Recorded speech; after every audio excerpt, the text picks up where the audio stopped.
Et puis d'autres chiffres étaient communiqués aujourd'hui par l'agglo de Montpellier avec Éco-emballage. Il concerne le tri sélectif des déchets, un tri qui représentait en 2009 124 000 tonnes dans toute la région. Et rien que dans l'agglo de Montpellier, le recyclage des emballages et du papier, c'est 77 kilos par habitant et par an, soit près de 32 000 tonnes. Les secteurs pavillonnaires sont déjà passés au tri sélectif, mais dans l'habitat collectif, il reste encore beaucoup à faire.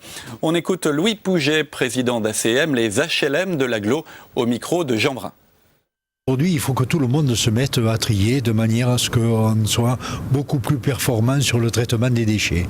Alors bien sûr, dans le pavillonnaire, c'est un petit peu plus simple parce qu'on peut mettre les poubelles et généralement les résidents ont la place pour les caser. Par contre, en ce qui concerne les immeubles, ça demande à avoir des dispositions qui soient préparées et qui soient organisées de manière à ce que chaque locataire puisse participer à ce tri sélectif. Dans les immeubles existants, on fait une adaptation de manière à se retrouver avec des conteneurs qui puissent recevoir ce qui est destiné au tri, c'est-à-dire les conteneurs gris et les conteneurs jaunes. En ce qui concerne les conteneurs orange, c'est en train de se mettre en place aussi.